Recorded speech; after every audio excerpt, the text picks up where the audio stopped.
Bon, d'abord, juste un seul rappel par rapport à cette gauche qui n'aurait pas mené les combats féministes sur la démocratie dans l'entre-deux-guerres, notamment.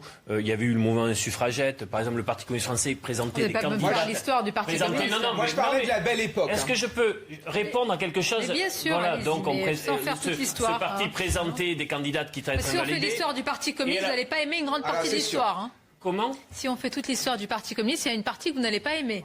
Kevin Bossuet a dit que la gauche, comme il dit souvent la gauche, n'avait pas mené ce combat-là à la première Assemblée nationale constituante. Le groupe où il y avait le plus de femmes, c'était le groupe. Donc je referme, c'est tout, cher professeur. Monsieur Zemmour manipule l'histoire, Monsieur D'Artigol aussi. Alors, je demande qu'on regarde si il n'y a pas eu le mouvement suffragette et si, à la première Assemblée nationale constituante, le groupe communiste n'était pas celui qui comportait le plus de femmes. Je referme. Vous avez dit la gauche. Moi, je veux bien répondre à la question. Je termine sur un point.